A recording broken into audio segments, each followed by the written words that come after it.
What's up guys? It's me again, your English hero, Sir Paul. The English language is a curious melting pot of words from across the globe, forged through a millennia of invasions, wars, colonial expansion, and scientific and cultural developments. Out of an estimated 750,000 words, we've already identified the most beautiful, the funniest and the weirdest.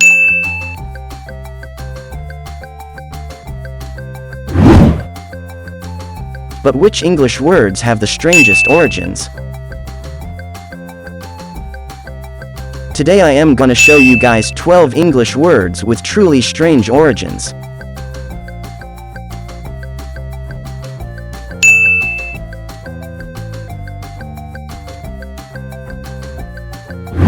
Sandwiches get their strange name from the 4th Earl of Sandwich, an 18th century English politician and nobleman. The circumstances of Lord Sandwich's supposed invention of the sandwich is a subject of hot debate among linguists. Some believe he consumed his food between two pieces of bread so he didn't have to leave his beloved gambling table, and that his fellow gamblers began to ask the servants for the same as sandwich, and, later, just a sandwich. Others, those who are perhaps more respectful of Lord Sandwich's work, believe he ate food in this fashion only so he could stay at his desk and attend to his political commitments.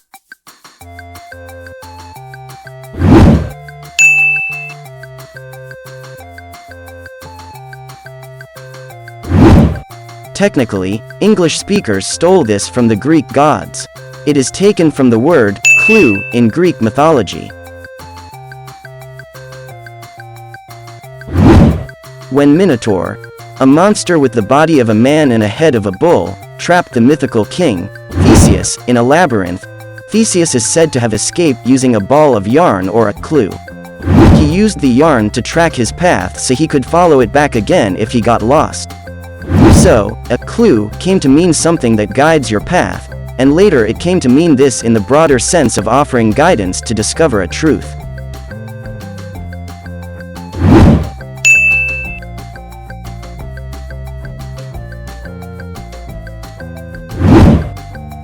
Teachers in English-speaking countries often despair at the overuse of the adjective nice in their students' writing.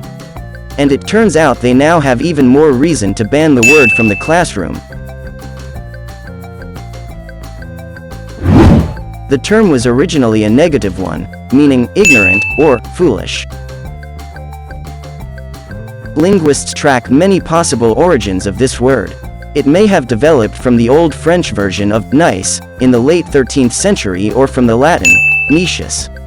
It's thought that it slowly became positive over time because once it was introduced into the English language, it was often used to refer to a person who was ludicrously overdressed.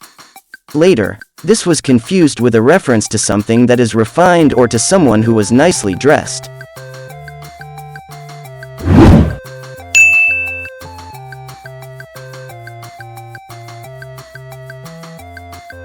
Now you have even more of a reason to enjoy your shower time. The word shampoo comes from Hindi and means to massage. Derived from the Sanskrit root chapati, kapati, the word initially referred to any type of pressing, kneading, or soothing. The definition was later extended to mean wash the hair in 1860, and it was only in the 1950s that its meaning was further extended to refer to the washing of carpets and other materials.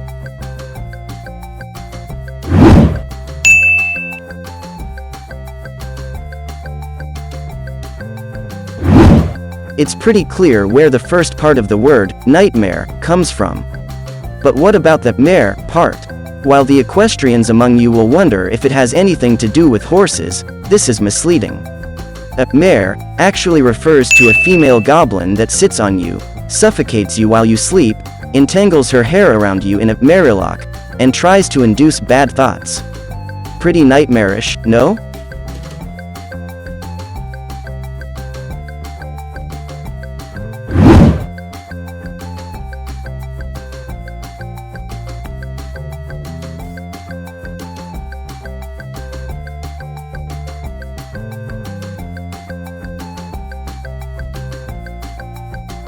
The tattoo gets its name from Polynesian word, tatau, which simply means a mark made on the skin.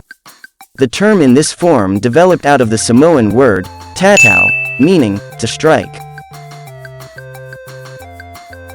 Its first known usage in English appeared in 1786 in Captain James Cook's journal Endeavour, in which he described the tradition of tattooing among the people he met during his voyage in Polynesia.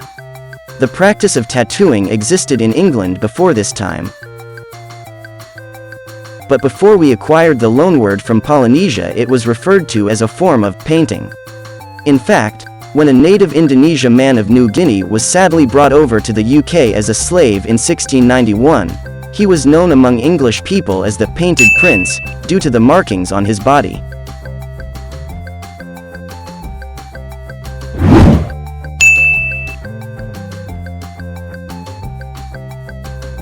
The infamous tomato sauce you slather over your fries might not always have tasted quite like it does now. There are many theories about where the term originates, but the first possible reference to it might have been as early as the 17th century, when the Chinese used koa chiap, gui ji, to refer to a mix of pickled fish and spices.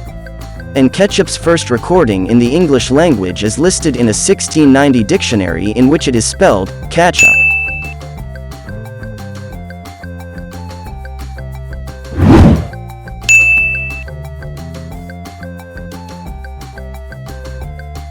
The word quarantine has its origins in the devastating plague, the so-called Black Death, which swept across Europe in the 14th century, wiping out around 30% of Europe's population.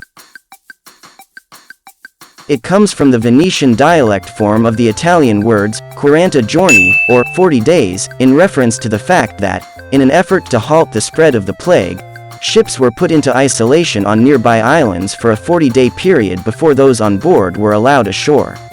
Originally, attested by a document from 1377, this period was 30 days and was known as a trentine, but this was extended to 40 days to allow more time for symptoms to develop.